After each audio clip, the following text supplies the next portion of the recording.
कालच आपण श्रीकृष्ण जन्माष्टमी देशभर साजरी केली.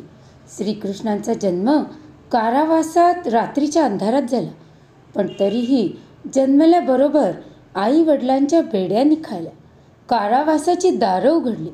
म्हणजे सामर्थ्य आणि सकारात्मकता एकदा उदयाला आली की आजूबाजूला कितीही अंधार असो, गुलामगिरीच्या बेड्या निखळून पडतात. आपल्या जन्मभूमीच्या उद्धारासाठी आपले जन्मदाते जन्मभूमी यांचाही कधी कधी त्याग करून जावं लागतं, हे त्यांनी दाखवलं. गोकुळामध्ये अगदी बालपणापासून रोज कोणत्या ना कोणत्या राक्षसाशी त्यांचा सामना व्हायचा.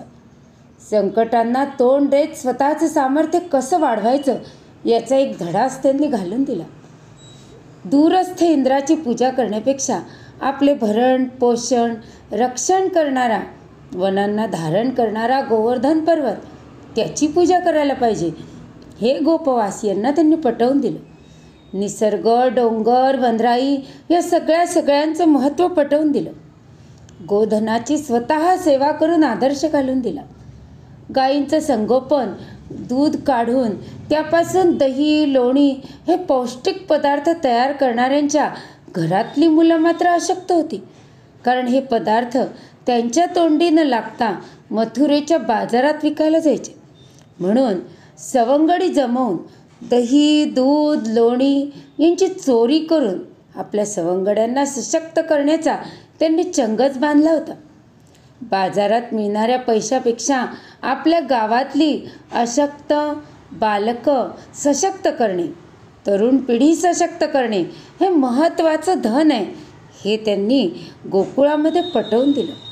कोणतेही औपचारिक शिक्षण त्यावेळेला चालू नसताना वेगवेगळे खेळ खेळून मल्लविद्येचे धडे त्यांनी आणि त्यांच्या सवंगड्यांनी गिरवले. कालियासारख्या विषारी काळाच्या फण्यावरही आनंदाने नृत्य केलं. लाडके गोकुळ, सवंगडी त्यागून जेव्हा मथुरेकडे प्रस्थान करावं लागलं तेव्हा कोणताही खेद केला नाही. दुष्ट उषा कंसाला स्वतःचा मामा असूनही मारलं. म्हणजे दुष्ट आपल्या कितीही जवळचा असला तरी तो दंडालाच प्राप्त होतो, हे त्यांनी दाखवलं. मथुरेवर विजय मिळवला, पण स्वतःचा राज्याभिषेक त्यांनी करून घेतला नाही. पहिल्याच शिवीला गळा कापण्याची ताकद असूनही 100 वेळेला अपमान सहन करण्याची सहनशीलता त्यांनी राखली. प्रत्येक वेळी शक्तीने नव्हे तर युक्तीने कार्य साधता येतं हे दाखवत काल यवनाचा वध झाला. नरकासुराच्या वधानंतर त्याच्या कारागृहातल्या 16,100 स्त्रियांना त्यांनी मुक्त केलं, परंतु त्यांचे कुटुंबीय आणि समाज त्यांना स्वीकारायला तयार नव्हते. तेव्हा स्वतः त्यांना आपल्या पत्नीचा दर्जा देऊ केला आणि स्त्री सन्मानाचा एक नवा आदर्श घालून दिला. महाभारताच्या युद्धासारख्या महायुद्धात स्वतः एक कुशल योद्धा असूनही स्वारथ्य स्वीकारलं.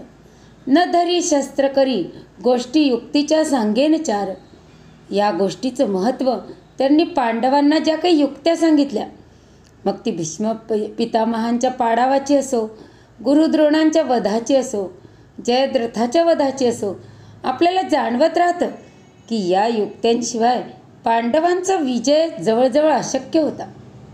ऐनवेळी अर्जुनाला डिस्टर्ब करण्यासाठी धृतराष्ट्राने संदेश पाठवला की तुम्ही सगळे चांगले आहे, तुम्हीच माघार घ्या.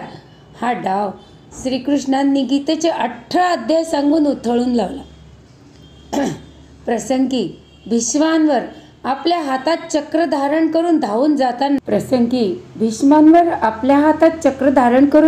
धावून जाताना समष्टीसाठी व्यक्तिगत प्रतिज्ञा काही किंमत ठेवत नाही, हे दाखवून दिलं.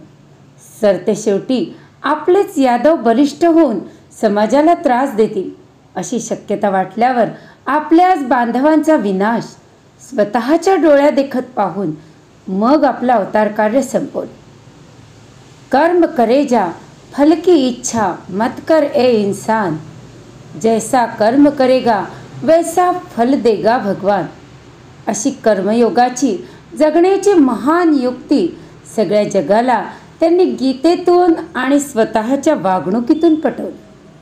श्रीकृष्णांनी अनंत अडचणी सोसल्या आणि तरीही जगावर राग न धरता प्रेम, मैत्री, आदर हीच मूल्य जोपासली.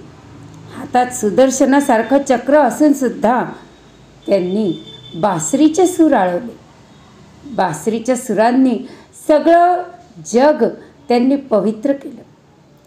जाताना परित्राणाय साधूनां विनाशाय च दुष्कृतां धर्म संस्थापनार्थाय संभवामी युगे युगे असं आश्वासन त्यांनी आपल्याला दिलं आहे की आपल्या धर्ममार्गावर, आपल्या कर्तव्य कर्मावर पूर्ण विश्वास ठेवून आपण जर आपलं कर्तव्य कर्म 100% मन लावून पूर्णपणे केलं तर आपलं पूर्ण संरक्षण करणार आहेत हे अभय श्रीकृष्णांनी आपल्याला दिलं आहे. त्या अभयावर विश्वास ठेवून पूर्णपणे 100% मन लावून आपल्या कर्ममार्गावर आपण चालत राहिलो तरच खऱ्या अर्थाने आपण श्रीकृष्णाचे भक्त आहोत हे निश्चित होईल. धन्यवाद.